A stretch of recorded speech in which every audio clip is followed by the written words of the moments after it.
Alors, je vais vous parler de quelque chose un peu différent. Je vais vous parler de la Kindle. La Kindle, pour ceux qui ne connaissent pas, c'est la liseuse d'Amazon. Vous savez, ces petits écrans là, qui ressemblent un petit peu à des petites tablettes, mais qui sont exclusivement conçus pour lire.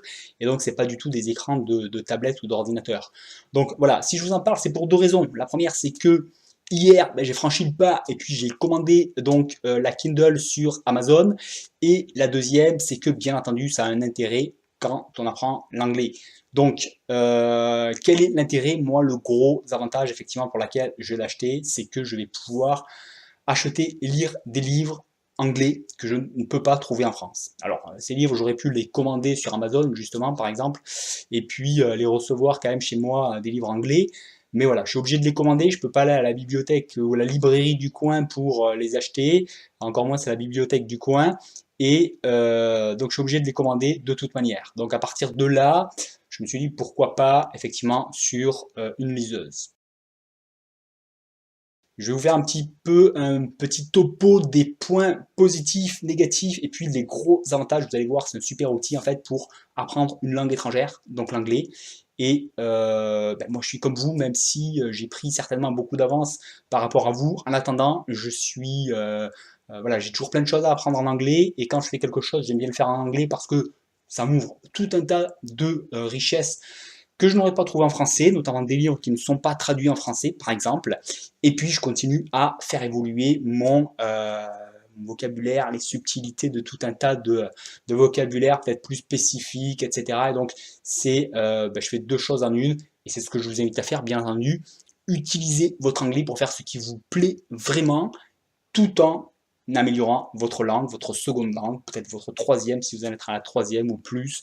Mais de toute manière, après, c'est un mode de vie et à partir de là, il y a plein de choses à faire. Donc voilà, moi, le premier avantage, avoir des livres anglais que je ne trouve pas en France.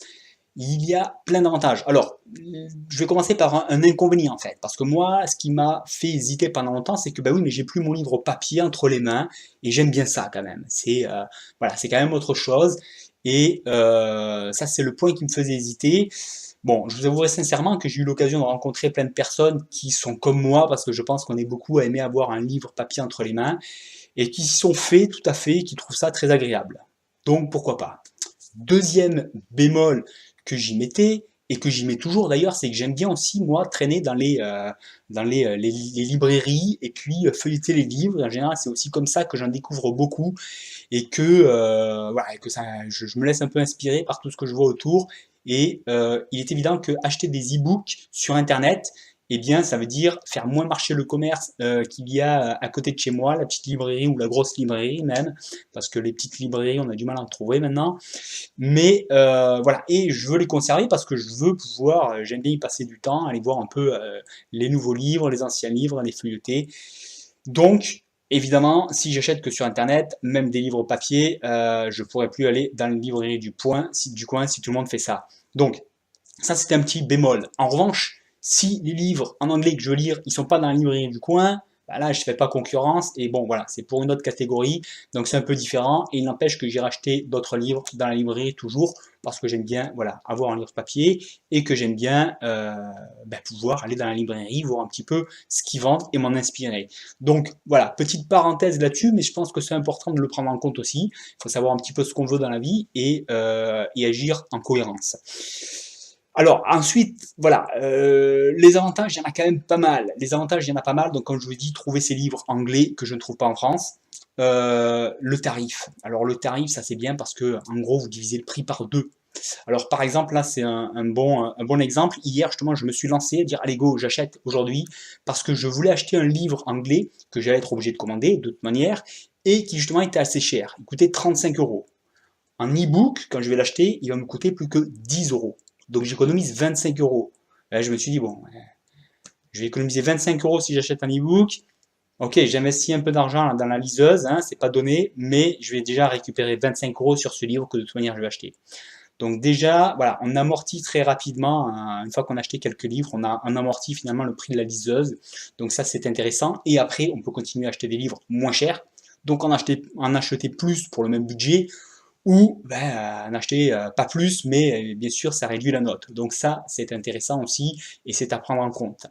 Deuxième ou troisième même aspect très intéressant de la liseuse, c'est que acheter des livres c'est bien, mais au bout d'un moment on se retrouve avec les étagères remplies de tout un tas de livres qu'on a déjà lus, qu'on va pas forcément relire, ça prend de la place, ça prend du poids, et voilà, problème réglé avec la liseuse, on peut stocker ça sur son ordinateur, sur sa liseuse, sur son téléphone ou sa tablette même, voilà, ça se passe de l'un à l'autre, et on règle ce problème de stockage. Point faible, petit bémol, c'est que mon livre, je peux le prêter à qui je veux. Là, en tout cas, les e-books que je vais acheter sur Amazon, ils sont protégés, je ne peux pas les prêter. Donc là, il faut que je prête ma liseuse directement. Donc ça, c'est un peu le bémol. Bon, ça fait partie du jeu parce que bien entendu, si je pouvais le prêter à tout le monde, c'est pas comme un livre, je peux le prêter à une personne et j'ai toujours un livre, alors que là, un fichier, ça se recopie et là, c'est le multiplier finalement et faire des copies et l'envoyer à tout le monde. Et c'est plus, voilà, les règles du jeu sont différentes, donc bon, les contraintes sont différentes aussi. Voilà, ça c'est le petit bémol, ça se comprend en attendant et voilà, il faut faire avec. Pour apprendre l'anglais, je vais vous expliquer pourquoi c'est encore mieux que simplement trouver des livres que je ne trouvais pas en France. Pour l'instant, c'est des options que j'ai vues, je ne les ai pas essayées, j'ai juste vu ça sur le site d'Amazon. Quand je les aurai essayées, je vous en parlerai plus distinctement, mais visiblement, il y a beaucoup d'intérêt. Et ça devient très intéressant. Alors, le premier, c'est que on a un traducteur. Un traducteur, alors d'après ce que j'ai vu, c'est le traducteur de Bing. J'ai regardé sur internet, tout ce que j'ai trouvé, c'est un traducteur voilà, qui fait une traduction, vous lui donnez un mot, il vous traduit. Point. Il y a pas plusieurs choix, c'est pas très détaillé, pas du tout même. Alors je pense que ça va être ça. Ça reste rudimentaire. En attendant, c'est un traducteur que j'ai directement, voilà, pendant que je lis. Donc ça, c'est une grosse valeur. Deuxième point, c'est on peut trouver la définition des mots compliqués, en tout cas des mots qu'on trouve voilà, pendant notre lecture. Alors ça peut être en français bien entendu, mais c'est aussi dans d'autres langues et notamment en anglais. Alors quand vous commencez à apprendre l'anglais ou une autre langue de toute manière, regardez la définition du mot, c'est pas conseillé du tout parce que c'est ingérable, enfin on n'a pas du tout envie, on comprend rien, ils vont rechercher la traduction des mots dans la définition, etc. Donc je ne vous conseille pas. En revanche, dès que vous avez pris un certain niveau, que vous arrivez à peu près à comprendre la définition, c'est une très grosse valeur. Parce que bien souvent, c'est beaucoup plus intéressant que la traduction en français, tout simplement parce que une définition, ça donne le sens vraiment qu'il y a derrière. Une traduction, c'est approximatif. Des fois, ça colle très bien, des fois, ça colle pas du tout. Et en fonction du contexte, parce qu'on l'utilise différemment en français et en anglais, par exemple. Donc, la définition, c'est vraiment, encore une fois, quand vous avez un certain niveau, mais quand vous apprenez, vous allez finir par l'avoir, ce niveau. Donc, forcément, c'est un très gros atout. Donc, je vous en reparlerai quand je l'aurai essayé, tout ça. Mais ça, c'est très, très intéressant. Et en plus, il y a une option alors d'après ce que j'ai vu, il y a une option qui permet de revoir les mots qu'on a cherchés dans le dictionnaire, qui enregistre ça, et a priori qui nous le repropose dans le contexte même. Alors ça, c'est absolument génial. Hein, encore une fois, je ne l'ai pas essayé, je vous en reparlerai plus tard, mais ça a l'air absolument génial pour justement enrichir son vocabulaire et continuer à faire évoluer son anglais en faisant des choses qui nous intéressent. Et toutes ces définitions, je crois, et apparemment on peut prendre des notes aussi et tout ça, on peut se l'envoyer sur notre ordinateur et puis, le stocker, revoir tout ça plus tard. Donc ça a l'air d'être des super outils vraiment pour continuer à enrichir son vocabulaire, son anglais pendant qu'on lit. Donc là, il n'y a rien de tel que ça. Et en fait, c'est mieux encore que ce que j'avais jusqu'à maintenant parce qu'aujourd'hui, si je voulais faire ça, il fallait que je reste devant mon ordinateur. Et bon, devant son ordinateur, on le fait un peu pour prendre un peu de vocabulaire, mais après, quand on a envie de se poser et lire tranquillement, on a envie de sortir de devant son ordinateur, on peut prendre un livre en anglais, mais on n'a plus le dictionnaire à côté, et voilà, on fait juste de la lecture, et si tant on veut chercher un mot, on est obligé de reprendre ou son ordinateur ou un dictionnaire papier, et c'est plus du tout la même chose. Donc là, vraiment, on cumule tous ces outils en un, juste sa petite liseuse avec des outils extraordinaires pour enrichir son anglais, et je pense que ça vaut vraiment le coup. Alors moi j'avais envisagé, l'autre option c'était investir dans une tablette. J'en ai pas et je pense qu'un jour je vais investir dedans parce que ça va me servir pour plein de choses. En revanche, une tablette pour lire, je suis encore devant un écran. Et je veux lire un peu le soir avant de m'endormir, et je suis devant un écran, on sait que c'est fortement déconseillé, C'est voilà, donc je passe assez de temps devant un écran, et là c'était encore me rajouter une occasion de passer du temps devant un écran, c'était pas du tout l'idéal. Donc voilà un des gros avantages de la liseuse, c'est qu'on n'est pas devant un écran standard, on est pratiquement devant un livre papier en termes de vision, et ça c'est pas négligeable du tout. Donc voilà, pour mieux dormir le soir, pour économiser ses yeux, pour son cerveau, sortir devant les écrans, c'est un très bon avantage. Donc voilà l'intérêt aussi d'une liseuse plutôt que d'une tablette.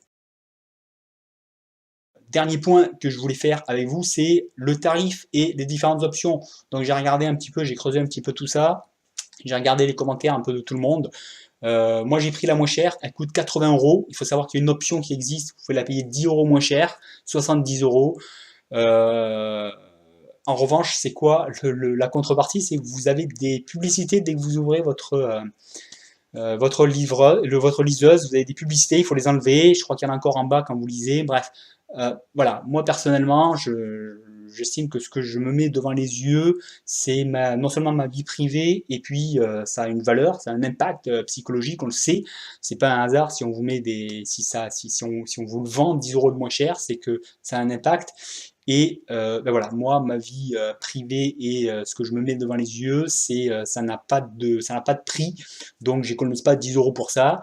Donc, je paye 80 euros, non pas 70 euros. En revanche, vous pouvez toujours prendre l'option, si vous décidez d'acheter ça, euh, l'option à 10 euros moins cher et l'enlever plus tard en payant les 10 euros. Donc, pourquoi pas, je veux dire, après, c'est une option proposée. Pourquoi pas. Les options au-dessus, essentiellement, la grosse option qu'amènent les autres Kindle plus chères, là, l'option qui peut effectivement être intéressante, c'est que elles sont rétroéclairées. C'est-à-dire que vous avez un éclairage à l'intérieur, vous pouvez être dans le noir et continuer à lire, c'est fait pour. Donc ça, c'est un petit peu un upgrade, là, une option supplémentaire que vous n'avez pas dans un livre traditionnel. Effectivement, vous êtes obligé d'avoir votre lampe à côté. Alors, bon, dans les commentaires, je vois souvent ce qui ressort, bah, c'est si je veux lire le soir dans mon lit avec quelqu'un à côté qui dort, je peux éteindre la lumière et moi continuer à lire. Effectivement, ça peut être intéressant, clairement. Bon, moi, c'était pas l'intérêt que je voyais premier, donc j'ai pas opté pour ça. Et puis, il faut savoir que le modèle au-dessus, c'est 60 euros plus cher, puisque vous passez de 80 à 140 euros ou 130 euros si vous prenez les publicités. Donc voilà, ça a quand même un coût. Et puis la deuxième grosse option que j'ai vue dans les modèles plus chers, c'est que vous avez la 4G inclus qui vous permet de vous connecter à Internet sans abonnement. Ça coûte pas plus cher une fois que vous l'avez acheté. Et alors c'est encore un prix plus cher, hein, c'est encore un modèle encore au-dessus, une option supplémentaire. Et qu'est-ce que ça vous permet essentiellement? D'après ce que j'en comprends, c'est d'acheter des livres sans avoir besoin de la Wi-Fi ou d'être chez vous. Voilà. Donc aujourd'hui, je vois pas l'intérêt. Petite parenthèse, j'espère que toutes les options de dictionnaire en ligne, etc., c'est téléchargé sur la Kindle et que j'ai pas besoin d'internet, sinon ça va mettre un bémol dessus et ça va rajouter un intérêt à la 4G, mais je pense pas. Donc voilà, tout ça je vous le dirai quand je vous l'aurai testé. Vous avez un petit panorama un petit peu de l'outil que représente la Kindle pour apprendre l'anglais, je pense que c'est très intéressant, donc dans tous les cas, faites-vous plaisir. Utilisez votre anglais, vous n'avez pas besoin de tout comprendre pour vous faire plaisir et aller chercher des contenus très intéressants. Donc n'hésitez pas, que ce soit la Kindle, que ce soit d'autres choses, il y a plein de choses intéressantes dès que vous avez pris l'état d'esprit, que vous avez changé non seulement votre état d'esprit, mais votre façon de vivre avec l'anglais. Et vous allez voir que voilà, ça se fait tout seul, plus on se met dedans, plus ça se fait tout seul. Donc faites-vous plaisir, utilisez l'anglais pour ce qui vous passionne, vraiment, et continuez à faire augmenter votre niveau d'anglais. Voilà. Mettez-moi un petit pouce en l'air si ce genre de contenu vous intéresse. Bien entendu, j'attends de voir vos retours. Et puis, posez-moi vos questions si vous en avez, parce que je pourrai y répondre bientôt, notamment sur la Kindle. Et bien entendu, inscrivez-vous à la chaîne si ce n'est pas encore fait. Ça vous permet de vous mettre au quotidien dans cet état d'esprit d'apprendre l'anglais, d'améliorer son anglais. Et c'est juste du quotidien. Voilà. I talk to you soon.